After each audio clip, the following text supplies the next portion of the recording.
Hello students, हम लोग कर रहे हैं class 11th math first chapter that is sets और एक्सरसाइज 1.5 हमारी चल रही है। हम लोग क्वेश्चन नंबर 4 पे आ गए हैं, तो चलिए क्वेश्चन नंबर 4 से हम लोग स्टार्ट करते हैं। क्वेश्चन नंबर 4 में क्या है? एक्सरसाइज है 1.5। हमारे पास एक सेट दिया हुआ है U 1 2 3 4 5 6 7 8 9 और हमें एक और सेट दिया हुआ है A 2 4 6 8 और हमें सेट दिया हुआ है B 2 3 5 7। वेरीफाई करना है हमें, तो कुछ पार्ट्स हैं जिसमें हमें वेरिफिकेशन करनी है। फर्स्ट पार्ट में है ए यूनियन बी का कॉम्प्लीमेंट इज इक्वल टू ए का कॉम्प्लीमेंट और बी का कॉम्प्लीमेंट का इंटरसेक्शन यानी कि कॉमन। दूसरे पार्ट में है ए यूनियन बी का कॉम्प्लीमेंट यूनियन सॉरी इंटरसेक्शन का complement A complement union B complement. तो चलिए हमारे पास ये सिचुएशन है, स्टार्ट करते हैं हम लोग। तो फर्स्ट ऑफ ऑल हम लोग क्या करेंगे, पहले हम लोग ए डैश कैलकुलेट कर लेते हैं। What will be the A dash? A के वाले एलिमेंट छोड़ के बाकी सारे, जैसे ए में है 2 4 6 8, तो हमारे पास बच गया ए का कॉम्प्लीमेंट 1 3 5 7 9। उसके बाद हम लोग फाइंड कर लेते हैं बी का कॉम्प्लीमेंट 1 2 3 4 5 6 7 8 एंड 9। तो कॉम्प्लीमेंट मतलब जो मेन सेट में है उन एलिमेंट को छोड़ के बाकी सारे एलिमेंट यूनिवर्सल सेट से लिख देंगे। ओके, अब हमें एक चाहिए ए यूनियन बी। तो ए यूनियन बी का मतलब क्या होता है? ए और बी वाले सारे एलिमेंट। तो कौन कौन से एलिमेंट आएंगे? 2 आएगा, 3 आएगा, 4 5 6 7 एंड 8। तो ये आ जाएगा हमारे पास। उसके बाद हमारे पास ए इंटरसेक्शन बी, ए और बी में कॉमन, ए और बी में कॉमन एक तो आपका 2 आ रहा है, बस अकेला 2 ही आ रहा है, तो ये 2 हो गया। तो ये हमारे पास इंफॉर्मेशन जो भी हमें रिक्वायरमेंट है वो सारी मिल गई। अब फर्स्ट पार्ट का सॉल्यूशन करते हैं। फर्स्ट पार्ट का जो LHS है वो है ए यूनियन बी का कॉम्प्लीमेंट। तो ए यूनियन बी का कॉम्प्लीमेंट मतलब ए यूनियन बी वाले एलिमेंट सारे छोड़ देंगे। तो आप यू में से देखिए 2 3 4 5 6 7 8, तो सिर्फ दो ही एलिमेंट बचे हैं, दैट इज 1,9। तो ए यूनियन बी का कॉम्प्लीमेंट इज 1,9 बन गया। Now RHS। RHS क्या है मेरे पास? ए का कॉम्प्लीमेंट एंड बी के कॉम्प्लीमेंट का कॉमन। तो ए डैश ये है, बी डैश ये है। दोनों में आप क्लियरली देख सकते हो कि 1 एंड 9 है वो जो कॉमन आ रहे हैं। तो क्या देख रहे हैं हम लोग कि ए यूनियन बी का complement A dash intersection B dash के इक्वल है, left side right hand side के इक्वल है। तो इसका मतलब हमारा फर्स्ट पार्ट प्रूव हो गया। ये एज अ फॉर्मूला भी आप लोगों को याद रखना है कि ए यूनियन बी का कॉम्प्लीमेंट ए डैश और बी डैश के इंटरसेक्शन के इक्वल होता है। चलिए अब सेकंड पार्ट प्रूव करेंगे। ये फर्स्ट पार्ट हम लोग इरेज कर देते हैं। सेकंड पार्ट में हमारे पास लेफ्ट हैंड साइड है ए इंटरसेक्शन बी का कॉम्प्लीमेंट, यानी कि ए इंटरसेक्शन बी को छोड़ के बाकी सारे एलिमेंट, और ए और बी का जो इंटरसेक्शन है उसमें सिर्फ एक ही एलिमेंट आया है 2। तो उसका कॉम्प्लीमेंट क्या बच गया? यूनिवर्सल सेट के सभी एलिमेंट 2 को छोड़ के। ये आ गया। ए डैश राइट हैंड साइड है, ए डैश यानी कि ए का कॉम्प्लीमेंट यूनियन बी का कॉम्प्लीमेंट। देखिए ए का कॉम्प्लीमेंट और बी का कॉम्प्लीमेंट जब इनको इकट्ठे करोगे सभी एलिमेंट को, तो 1 3 4 5 6 7 8 एंड 9 एक ही बार लिखेंगे एलिमेंट। तो आप क्लियरली देख सकते हो कि जो लेफ्ट हैंड साइड है वो राइट हैंड साइड के इक्वल आ गया है, तो इसलिए ए इंटरसेक्शन बी का complement A complement union B complement के इक्वल है, तो हेंस सेकंड पार्ट भी हमारा प्रूव हो गया। तो क्वेश्चन नंबर 4 एक्सरसाइज 1.5 का हमारा कंप्लीट हुआ। ओके, इसको क्लियर करते हैं और नेक्स्ट क्वेश्चन की तरफ चलते हैं। क्वेश्चन नंबर 5 में है draw appropriate Venn diagram. Venn diagram हम लोगों ने ड्रॉ करने हैं। वेन डायग्राम क्या होते हैं? जो हम लोग सेट की बात करते हैं यू ए बी वगैरह, तो इनको आपने एक डायग्राम बना के रिप्रेजेंट करना है। जैसे सबसे पहले इन्होंने हमें कहा है ए यूनियन बी का कॉम्प्लीमेंट। चलिए मैं बताता हूँ कैसे बनेगा ये। सबसे पहले तो हम लोग एक यूनिवर्सल सेट बना लेंगे। ये जो आपको एक रेक्टेंगल दिख रहा है ये रिप्रेजेंट कर रहा है यूनिवर्सल सेट यू को। यू का मतलब क्या है कि जितने भी एलिमेंट्स के बारे में आप बात कर रहे हो वो सारे इस यू में आ गए। देन ए एंड बी, तो हम लोग क्या करेंगे, एक सर्कल बना देंगे जो कि सेट ए को रिप्रेजेंट कर रहा होगा। तो मतलब ये जो आपका सर्कल बनाया है ये सेट ए वाले एलिमेंट रिप्रेजेंट कर रहा है, जो यूनिवर्सल सेट का ही एक हिस्सा है। उसके बाद हम लोग क्या करेंगे, एक सर्कल और बनाएंगे जो बी को रिप्रेजेंट करेगा। तो ये जो सर्कल अपन ने बनाया है जो ए को इंटरसेक्ट कर रहा है दैट इज बी सेट, और बी वाले एलिमेंट भी यू सेट का हिस्सा है। अब हम लोग क्या देख रहे हैं, ए और बी में एक पोर्शन आपको दिखाई देगा जिसको मैं यहाँ पे येलो कर रहा हूँ। ये पोर्शन कॉमन है, ए और बी में ये पोर्शन कॉमन है, और इस कॉमन को हम लोग लिखते हैं ए इंटरसेक्शन बी। जिसकी आप बात करते हो ना कि कॉमन एलिमेंट, ये वो एलिमेंट है जो ए और बी दोनों में आ रहे हैं। और ये जो बाउंड्री बची है ग्रीन कलर और ये ब्लू कलर वाली, ये वाली भी इंक्लूड होगी एक बार। This is your A union B, A union B. ये जो बाउंड्री है आप लोगों की, ये वाला हिस्सा और ये वाला हिस्सा, this is A union B. मतलब ये किसको रिप्रेजेंट कर रहा है कि ए और बी वाले जितने भी एलिमेंट है सारे इकट्ठे इस वाले में सर्कल्स में आ गए। हमें फाइंड क्या करना है, ए यूनियन बी का कॉम्प्लीमेंट, यानी कि इस हिस्से को छोड़ के बाकी सारा हिस्सा। तो वो हिस्सा कौन सा है, दिस पार्ट। मतलब ना तो उसमें ए वाले एलिमेंट आने चाहिए ना बी वाले एलिमेंट आने चाहिए।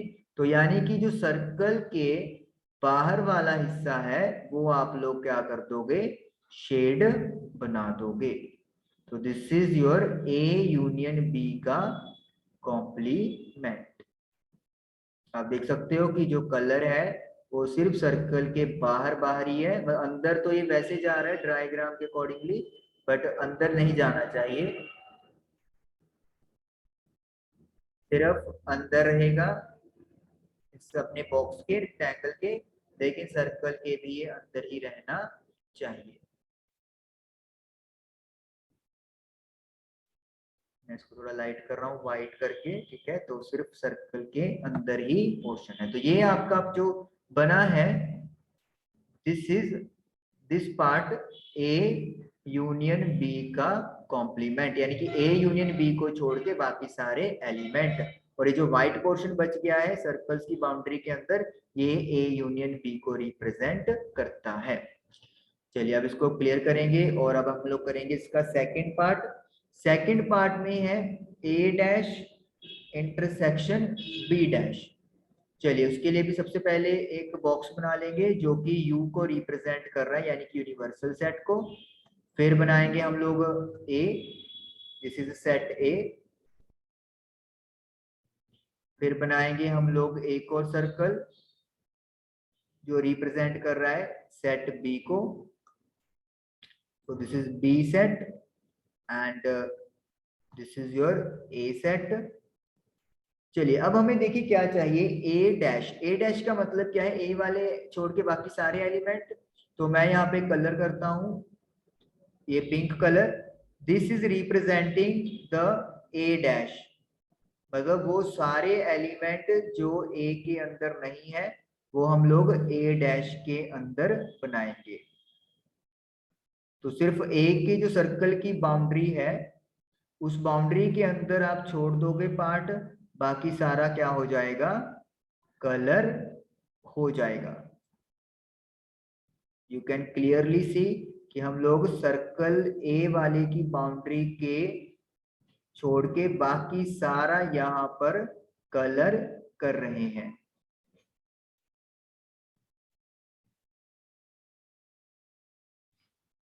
इसमें बी सर्कल का भी कुछ हिस्सा आएगा क्योंकि बी के सारे एलिमेंट ए में नहीं है, कुछ कॉमन है, उनको छोड़ के बाकी सारे हम लोगों के पास एक कॉम्प्लीमेंट का हिस्सा बन जाएंगे। तो ये हमारे पास बन गया है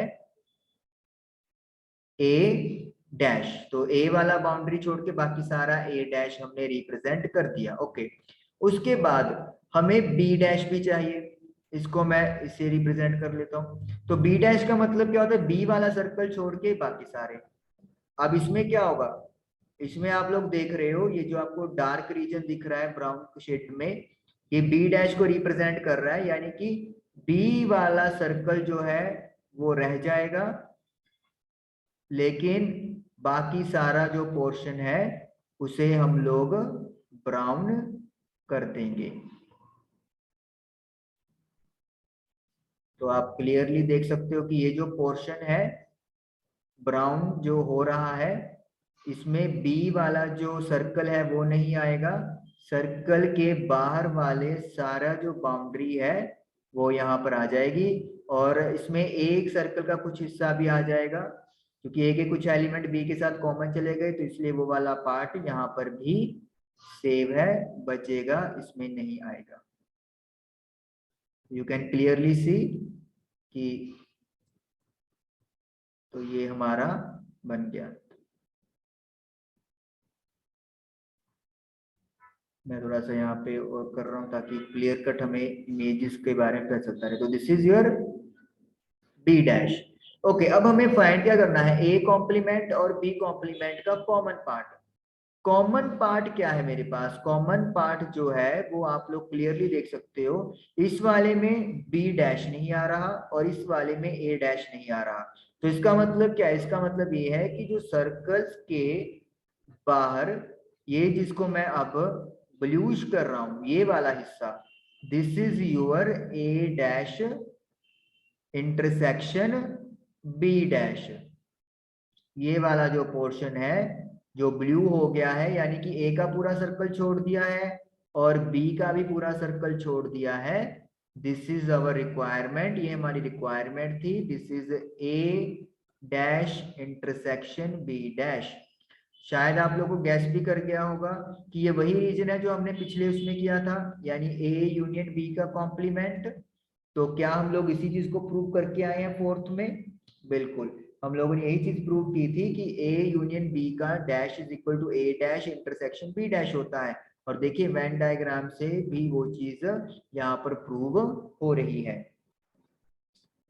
ओके, चलिए अब करते हैं हम लोग थर्ड पार्ट। थर्ड पार्ट में है ए इंटरसेक्शन बी का कॉम्प्लीमेंट। तो this is A set, this is universal, sorry, this is A set,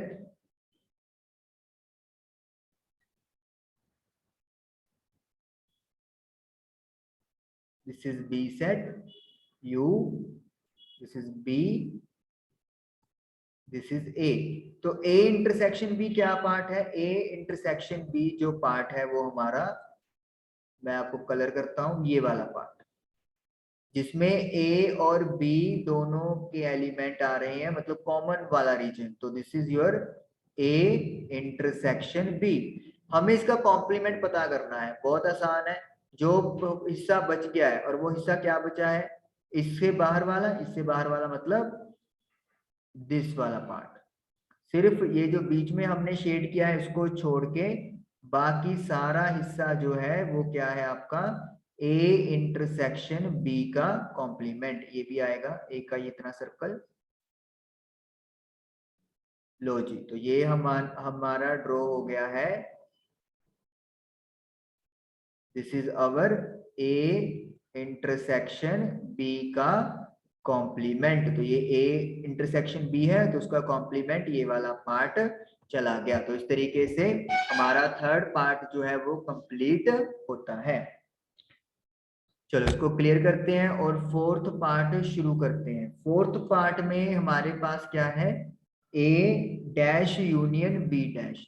वैसे तो आपको पता ही है कि हम लोगों ने प्रूव किया था कि ए डैश यूनियन बी डैश जो है वो ए इंटरसेक्शन बी डैश के ए इंटरसेक्शन बी के कॉम्प्लीमेंट इक्वल बनेगा, यानी कि इसका आंसर भी थर्ड वाला होगा, लेकिन फिर भी हम लोग इसको इसी तरीके से समझेंगे।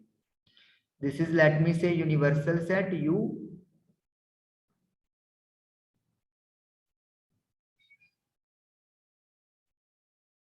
this is set A,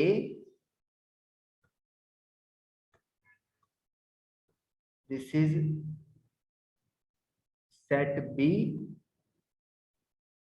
तो हमें चाहिए ए डैश। ए डैश का मतलब क्या है, ए डैश का मतलब है ए वाले एलिमेंट छोड़ के बाकी सारे। तो ए वाला सर्कल छोड़ दो और बाकी सारा हम लोग क्या कर लेंगे, इसको कलर कर देंगे। दिस इज ए कॉम्प्लीमेंट, ए के एलिमेंट रह गए हैं, बाकी सारे एलिमेंट आ गए हैं, तो दिस इज ए डैश। उसके बाद है बी डैश। बी डैश का मतलब क्या है अब, कि बी वाले छोड़ के बाकी सारे एलिमेंट। तो बी वाला सर्कल छोड़ के लाइक दिस, इस तरीके से आप देखोगे कि बी के सर्कल के बाहर वाला पोर्शन जो है वो शेड होता जा रहा है। अब हमारा क्वेश्चन है कि ए डैश और बी डैश का यूनियन, यूनियन मतलब सारे इकट्ठा। तो सारे इकट्ठे का मतलब क्या हो गया, कि जो भी पोर्शन अभी आपने कलरफुल किया है this is A dash union B dash, सिर्फ ये वाला पोर्शन रह गया है जो इंटरसेक्शन का कॉम्प्लीट, जो इंटरसेक्शन वाला है। तो इसका मतलब क्या है, ए डैश और बी डैश का यूनियन, सारे एलिमेंट आ जाएंगे जो ए और बी में नहीं है। हालांकि यूनियन की बात हो रही है तो मतलब जो एलिमेंट ए में नहीं है वो बी वाले हो सकते हैं। तो इसीलिए ये आप लोगों का रीजन बन गया है ए डैश यूनियन बी डैश, और ये बिल्कुल ए इंटरसेक्शन बी के कॉम्प्लीमेंट वाले के इक्वल आया है। तो इस तरीके से आप लोग का क्वेश्चन नंबर फोर्थ भी वेरीफाई हो गया वेन डायग्राम से, और आपको पता भी चल गया कि किस तरीके से आप लोग इन सेट्स को वेन डायग्राम से ड्रॉ कर सकते हो। तो आई होप कि फोर्थ और फिफ्थ क्वेश्चन आप लोगों को क्लियर हुआ होगा। Thank you for watching this video.